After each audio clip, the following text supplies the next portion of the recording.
Saat ini tidak diperlukan lagi sebenarnya yang besar-besar. Saudara bisa dipakai Tuhan. Kalau saudara mau, saudara rela untuk dipakai oleh Tuhan. Nah, Yesus Kristus memakai cara seperti ini untuk membuktikan bahwa ia adalah anak Allah. Sama.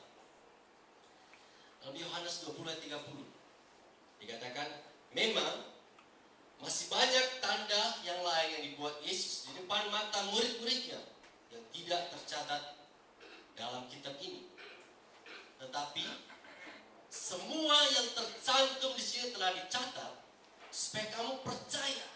Tujuannya supaya semuanya terangkum supaya kita percaya bahwa Yesuslah Mesias, anak Allah, dan supaya kamu oleh imanmu memperoleh hidup dalam namanya.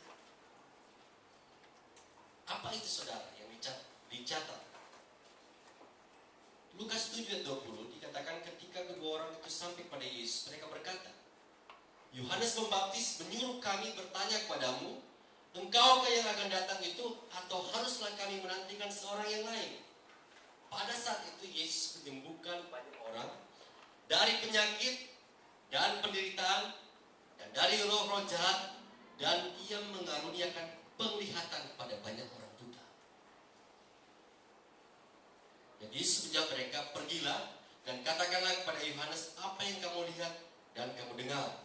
Orang buta melihat, orang lumpuh berjalan, orang kusta menjadi tahir, orang tuli mendengar, orang mati dibangkitkan, dan pada orang miskin beritakan kabar baik. Metode penginjilan Yesus sebenarnya tidak berubah. Promosinya adalah promosi dirinya sendiri yang hebat.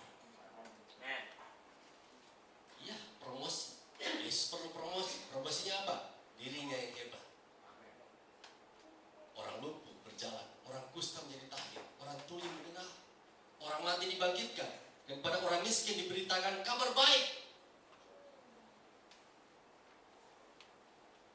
Yesus menyembuhkan orang sakit sebagai bukti bahwa dialah Mesias yang akan datang, yaitu Juru Selamat. Yohanes 10 ayat 37. Jikalau aku tidak melakukan pekerjaan Bapa-Ku, janganlah percaya kepadaku. Ya, Yesus mengatakan demikian. Kalau saya tidak melakukan mujizat, kalau saya tidak menyembuhkan orang, membagikan orang mati, mentahirkan orang kusta, jangan percaya kalau aku benar-benar datang dari Tuhan.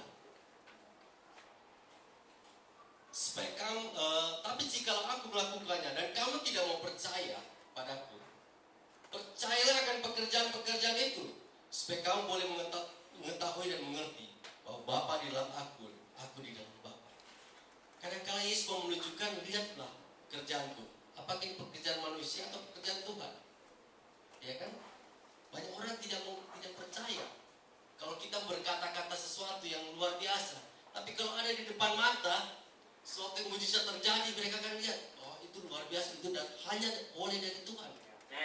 Benar tidak?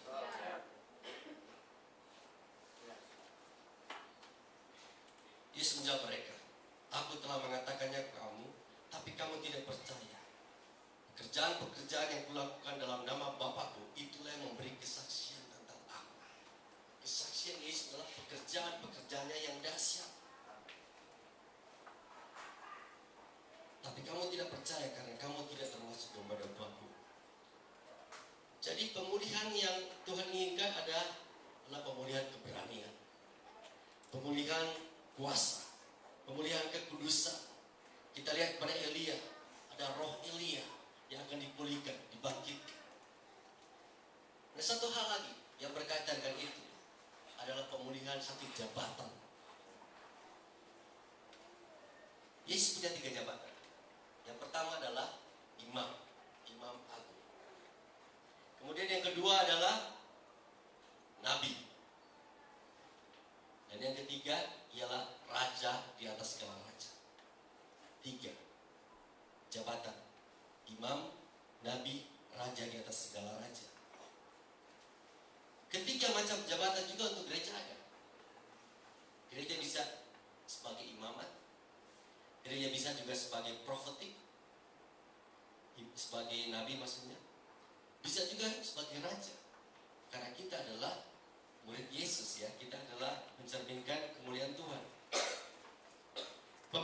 jabatan raja pada gereja untuk berperang dan untuk menghancurkan musuh. Contohnya adalah Raja Daud.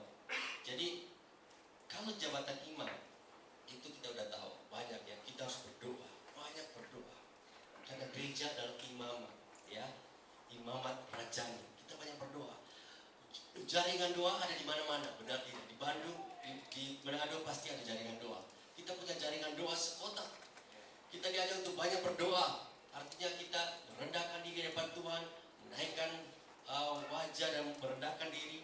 Kita adalah hamba Tuhan dan kita dekat dengan Tuhan. Ini adalah perbuatan imamat.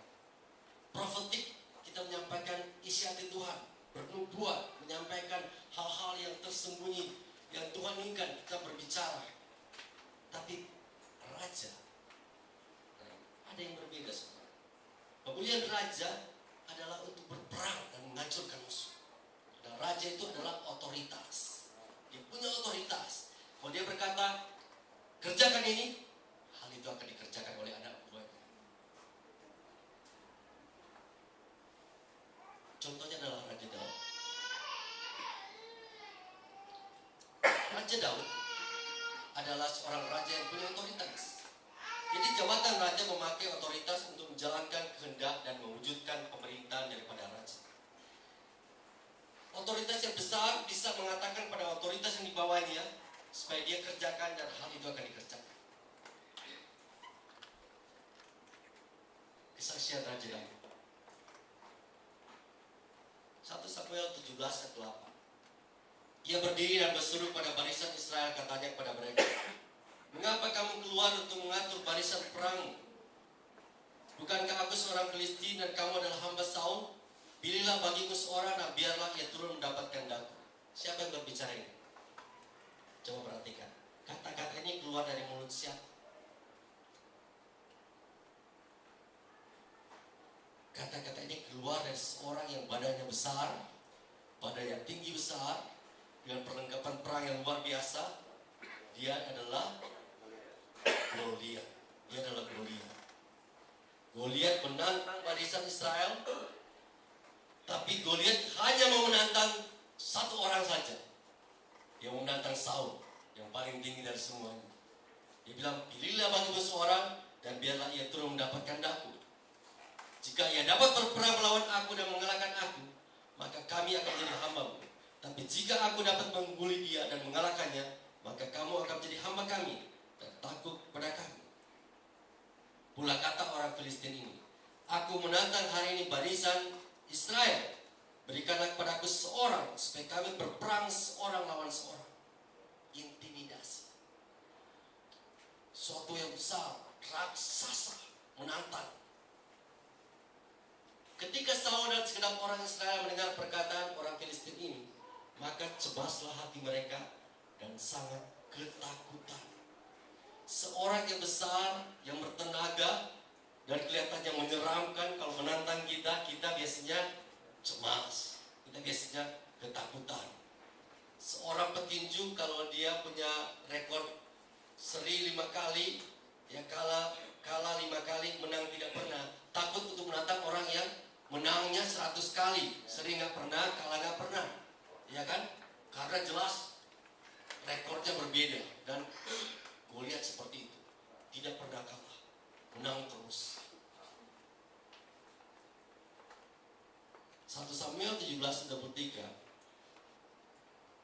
Tampilah maju pendekar itu namanya Goliat, orang Filistin dari Gad, dari barisan orang Filistin. Ia mengucapkan kata-kata yang tadi juga, dan Daud mendengarnya. Saudara, ada raksasa di sekeliling kita, di kota kita, yang mengintimidasi kita, membuat kita ketakutan dan membuat kita cemas. Tapi kalau saudara memiliki roh yang luar biasa seperti Daud, suatu saudara mendengar hal itu, saudara akan berbuat sesuatu yang berbeda. Ketika 10 orang Israel melihat orang itu, larilah mereka daripadanya dan sangat ketakutan. Tadi cuma ketakutan,